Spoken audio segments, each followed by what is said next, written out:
Joe Rogan is a 6-time MMA Personality of the Year winner and a 3-time feature in EA Sports video games. He went from growing up with an abusive father and being terrified of being called a loser as a child to now having one of the most popular podcasts and YouTube channels on the planet. And today we're going to learn his best advice for how you can resist the barriers that are holding you back from the success you want out of life. Rise and shine, it's Entspresso time! I wake up every morning. Espresso keep me going. I wake up every morning.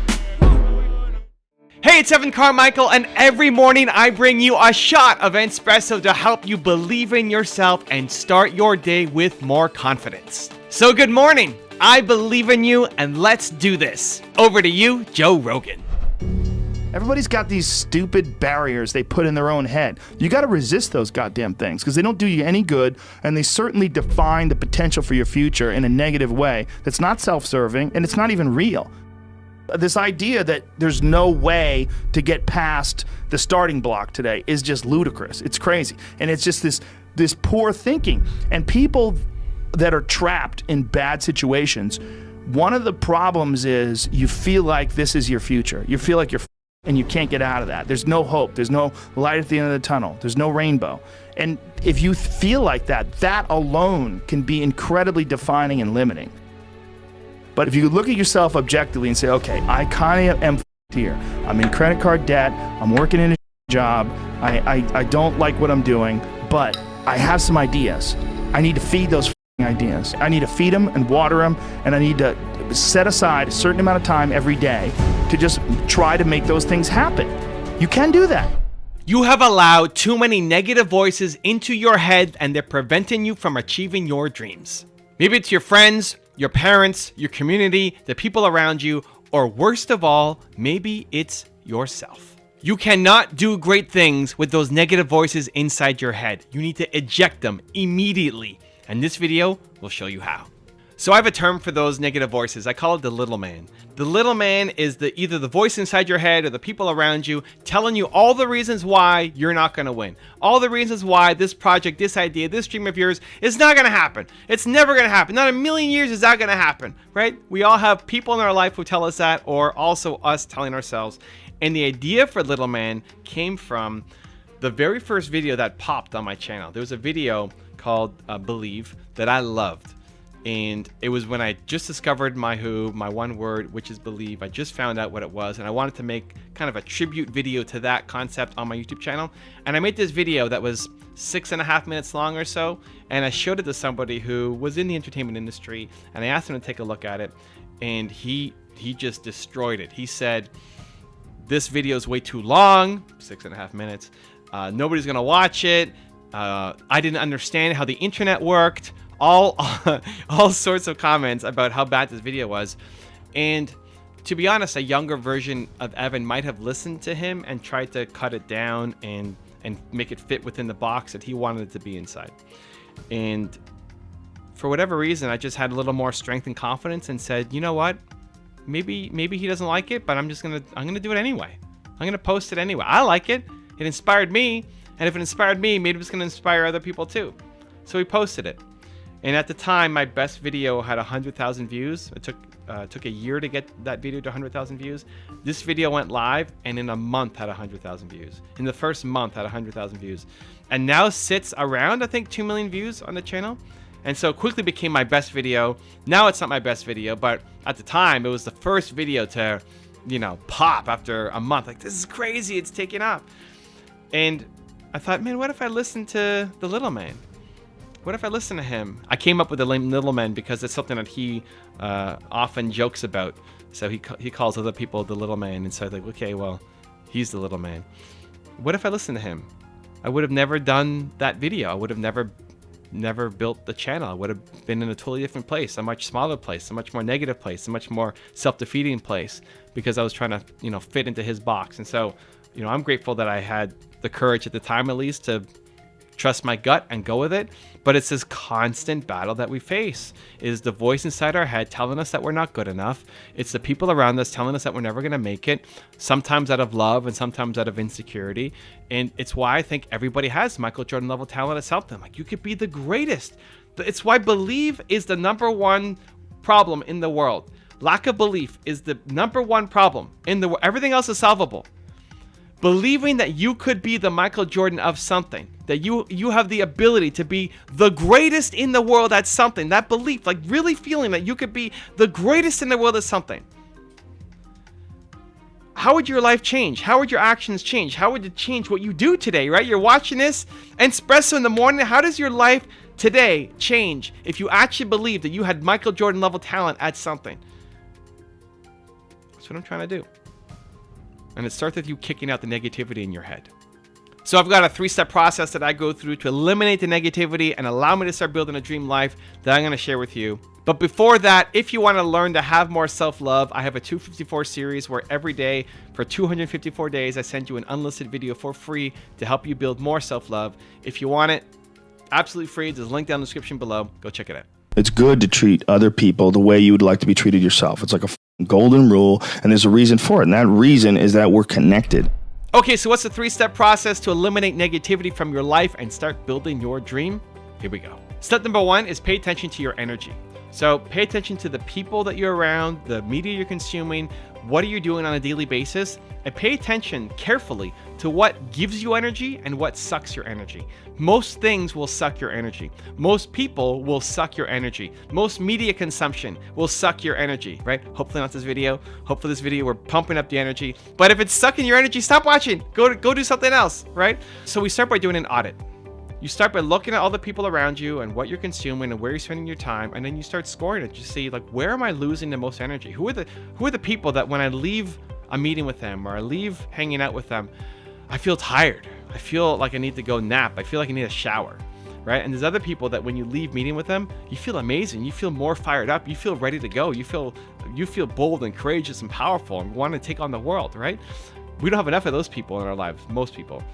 So make a list of who are the worst offenders, right? Just do that self-audit to go through who you're hanging out with on any kind of consistent basis and who are the worst offenders in terms of leaving you in a more negative spot than when you came in. Step number 2 is eliminate or restrict access. So some people, if they're really negative and they make you feel worse about yourself, stop hanging out with them, right? Some people you can just do that. Just because you happen to be their friend in kindergarten doesn't mean that you should still be their friend, right? Like, people grow. A lot of us are in friendships out of convenience just because it's always been, but you've grown a lot in the past 5 years or 10 years.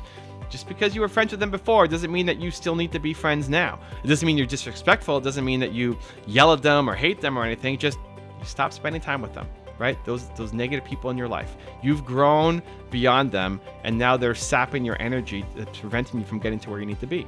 Now, what do you do when they're your family? This is a tougher spot. If it's your parents, as an example, that's usually the classic. 1, some people do cut off their parents. That's an extreme step.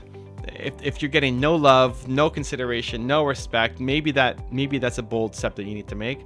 But otherwise, you just cut off access to certain topics. You know that when you talk about X, when you talk about your career or your business, it always leads to a fight. This is where you need to become the adult in the relationship. It's a really hard leap for a lot of people to make. Right? Your parents are used to being parents and they're adults, but they're acting like kids. You need to step up and be the bigger person now. You need to be the adult in this relationship and cut off access to topic. I'm not talking to you about this because every time we do, we get into a fight. So let's talk about something else, whether that's the rest of the family, you know, the new dog, the weather, the sports team, whatever. Like whatever, there's enough of a connection between you and your parents that you can still talk about without having to talk about this thing that you know is going to be a bomb every time. And you decide and you lay down the law. Like, this is not we are not talking about this. You have to own the relationship and take responsibility. You're an adult now. They're not parenting you anymore. Right? And most people don't have the confidence to step into that role, but you need to if you want to have a happy relationship with them and also self-love for yourself. So you either eliminate the negative people or you cut off access, either with frequency with time or to certain topics that you're not going to talk about with these people anymore because it only leads to negativity and stress. And then step number 3 is fill the void with boldness. Now that you're not spending time with negative people and you're not consuming negative content online and in books and podcasts or anywhere else, you fill it with positivity, with boldness. Like not just happiness, but boldness. What makes you feel bold?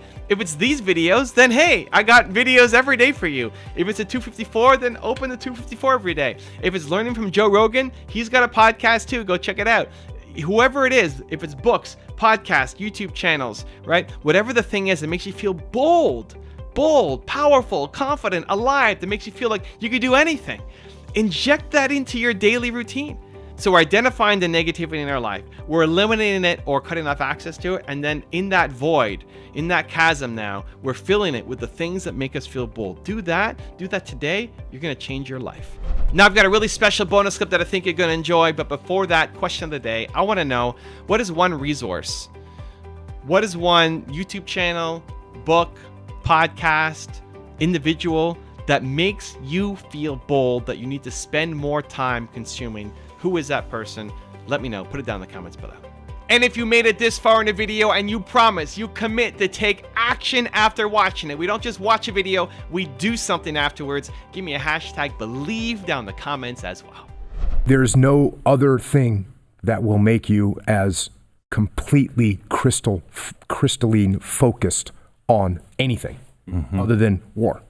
There's bad guys that you are trying to kill and they are trying to kill you. You can't get any more focused than that right there. When I had this conversation, and I've also said, that the best times of my life, hands down, the best time of my life up to this point was being the task unit commander in the Battle of Ramadi, without question. The worst times of my life also were being the task unit commander in the Battle of Ramadi. By the way, thank you. It was an honor. It was an honor to serve. The thing that I came away with, and where I ended up in this conversation with this interview that I was doing, was I asked him, I said, have you ever known anyone that's had cancer, and bad cancer, and they survived it? And of course he said yes. And I said, what do those people say about cancer? Oftentimes they say, I'm glad I had it. It taught me. I wouldn't go through it again, and I wouldn't wish it on people. I wouldn't go through it again. I wouldn't wish it on anyone, but I'm glad I went through it. And that's the same with war. Why is that? Because it puts things in perspective. It makes you realize that there's little things, little petty things in the world that do not matter. And war, there's nothing better than the sunrise in a free country, or walking down the street, walking your daughter to school. It doesn't get any better than that. And when you've been to war and you see the sacrifices that were made, and you see how so much of the rest of the world lives, they don't have that opportunity to be able to walk down the street with your little girl and take her to school. It puts things in such stark perspective. You realize how lucky we are to be here, how lucky we are to be in this country. And you also realize that it is a sin. It is a sin to squander these opportunities that we have. If you want to know why Jordan Peterson says you must treat yourself well, check out the video right there next to me. I think you'll enjoy it. Continue to believe, and I'll see you there. If you're going to treat yourself properly, which you should, you have to treat yourself as an iterated process across time properly.